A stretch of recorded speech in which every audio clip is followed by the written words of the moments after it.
At the center of the arguments about what's been referred to either as tunnels of life or death is the environment question. CORD leader Raila Odinga in a press conference Monday said the project to basically supply more water to Nairobi will adversely affect the people of the host county, Murang'a, the Tana Basin, Garissa and Ukambani.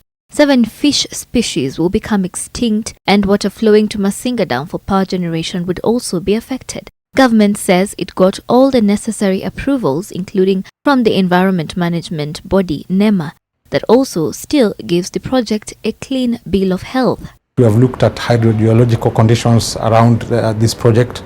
We have looked at the location of the project both upstream and downstream. We were satisfied that the benefits of this project outweighed what we looked at as the few negative impacts. The NEMA license for the project was issued on the 9th of February 2015, even though work on the project had started in 2014. You have feasibility studies, you have designs, and so on and so forth. And it is correct to carry out those. And it is possible also to be able to pay for those. But that does not mean, in my opinion, that a project has started.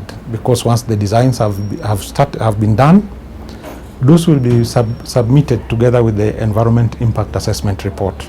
Otherwise, what kind of report would you be submitting to NEMA for evaluation? Odinga claims the project goes against the Environment Management Act and ignored the environmental impact assessment report. NEMA says it's actually not that bad. The licenses are awarded with conditions. There is no project you will carry out which has no impact. But as you carry out that project, so long as you have put in place in your environment management plan what we call mitigation measures, NEMA should be able to address itself to the adequacy or otherwise of the mitigation measures you have put in place. The Athi Water Services Board is implementing the 6.8 billion shillings project with support from the World Bank.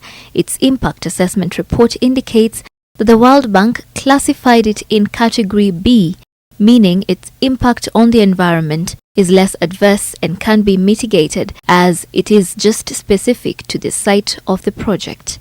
The Northern Collector Tunnel will divert defined flood flows from rivers Murang'a, Gikige and Irati into Thika Dam, where both raw and filtered water will be transmitted in pipelines up to Kabete. The CORD leader claims its implementation would cause desertification in 5 counties within even 5 years of implementation, as it would deplete even underground water reserves. I am a scientist, and therefore I can only say what science tells me. And science tells me that to the extent of the designs that are done around this project, and to the extent for which this project was envisaged, this is not a scenario that we see ourselves playing out. When complete, the Northern Collector Tunnel will supply an additional 140,000 cubic meters of water to Nairobi daily. Sheila Sendeo, NTV.